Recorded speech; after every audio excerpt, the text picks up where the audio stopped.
Dear students, इस video में हम लोग कक्षा 8 की नई पुस्तक हिंदी जिसका नाम है वसंत।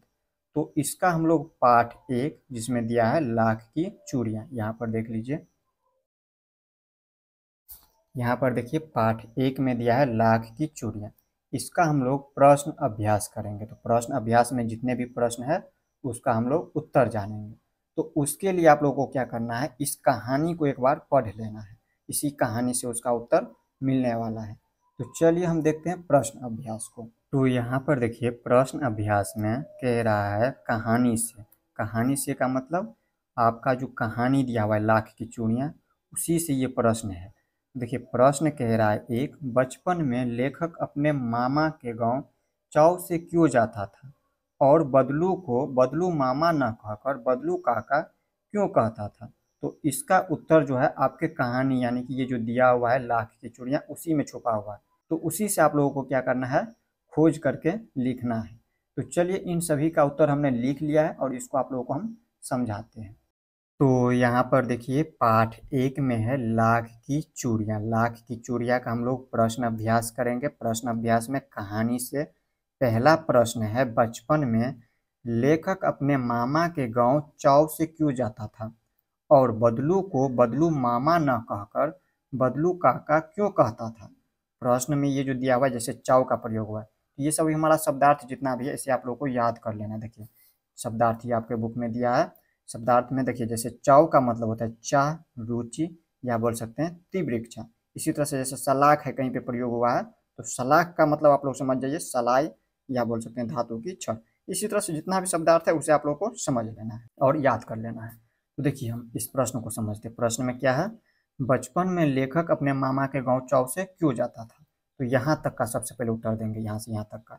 तो देखिए हमने इसको छोटा करके ही लिखा है। इसमें अगर आप लोग और भी छोटा करना चाहें तो हम आप लोगों को बताएंगे, इनको और भी छोटा कर सकते हैं। तो देखिए यहाँ पे समझिए, इसको थोड़ा सा ऊपर कर लेते हैं। तो यहाँ पर देखिए हमने लिखा है, बचपन में लेखक अपने मामा के गांव बहुत चाव से जाता था।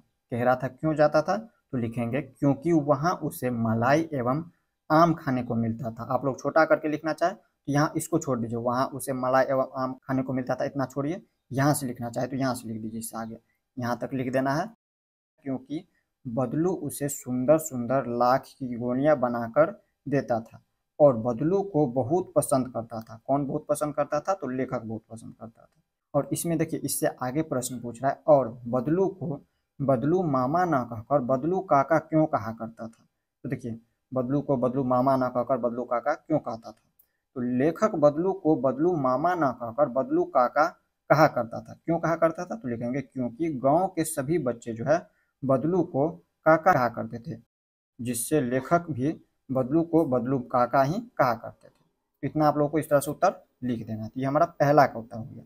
अब इसी तरह से देखिए जैसे आपके बुक में जो ये दिया हुआ है प्रश्न, यहाँ पर देखिए ये जो प्रश्न है सभी को हमने लिख लिया है और इसी का हम उत्तर जानने वाले हैं। तो देखिए इसी तरह से प्रश्न 2 का उत्तर। तो यहाँ पर देखिए प्रश्न दो में क्या कह रहा है, कह रहा है वस्तु विनिमय क्या है। वस्तु विनिमय क्या है, पहला ये हमें प्रश्न बताना है इतना का उत्तर, और इसके बाद इससे आगे उत्तर बताना है विनिमय की प्रचलित पद्धति क्या है। तो देखिए हम समझते हैं वस्तु विनिमय क्या है।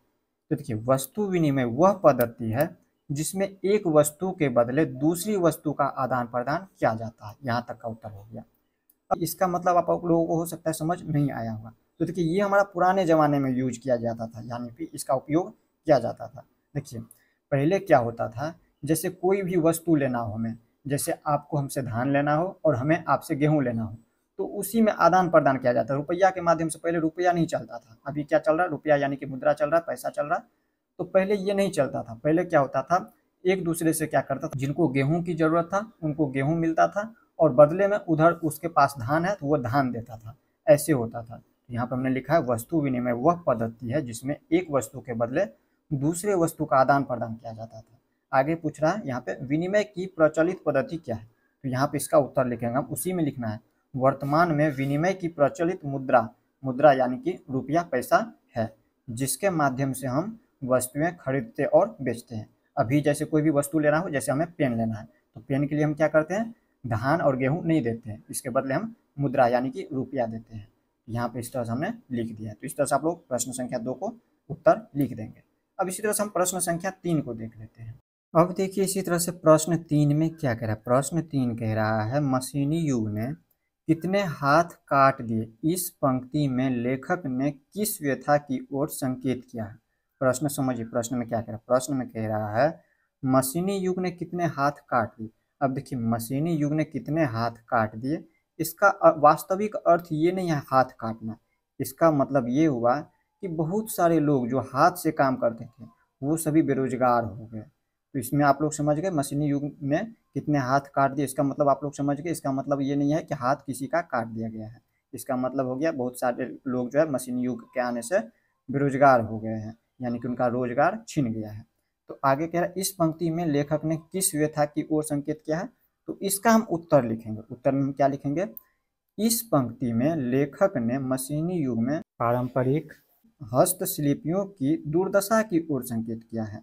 पहले जो काम हाथों से होता था अब वही काम मशीनें करने लगी है। तो इस तरह से इसका उत्तर लिख देना। हम सभी को क्या किया, छोटा करके उत्तर लिखे हैं। तो इसी तरह से आप लोगों को लिख लेना है। अब इसी तरह से प्रश्न 4 को हम समझेंगे। प्रश्न 4 को समझिए, इसमें क्या कह रहा है। यहाँ पर देखिए प्रश्न 4 में क्या है। प्रश्न 4 कह रहा है बदलू के मन में ऐसी कौन सी व्यथा थी जो लेखक से छिपी न रह सकी। देखिए इसका हम उत्तर लिखेंगे, बदलू के मन में यह व्यथा थी कि उसका हुनर बेकार हो गया है। पहले वह हाथों से लाख की चूड़ियाँ बनाता था, लेकिन अब मशीनों से, अब कहिएगा यहाँ पे देखिए हाथ से लाख की चूड़ियाँ। लाख की चूड़ियाँ का मतलब ये नहीं है कि लाख रुपए की चूड़ियाँ, लाख एक वस्तु है, उस वस्तु की चूड़ियाँ बनता था। लेकिन अब मशीनों से बनी चीज़ों का चलन बढ़ गया है जिससे उसका काम छिन गया है। यही पीड़ा लेखक से छिपी न रह सकी। तो यही हो गया इसका उत्तर। तो इस तरह से आप लोगों को लिख देना। तो देखिए यहाँ पर प्रश्न 5 में क्या है। प्रश्न 5 है मशीनी युग से बदलू के जीवन में क्या बदलाव आया। अब मशीनी युग के आने से बदलू के जीवन में क्या बदलाव आया है, तो इसी को लिखना है। तो यहाँ पे लिखना है मशीनी युग के आने से बदलू का परंपरागत काम छिन गया। पहले वह लाख की चूड़ियाँ बनाकर बेचता था और अपना गुजारा करता था, लेकिन अब मशीनों से चूड़ियाँ बनने लगी है जिससे उसकी रोजी रोटी पर असर पड़ा। इस तरह से इसका उत्तर लिख देना है। तो इस तरह से आप लोग प्रश्न संख्या 5 को समझ गए होंगे।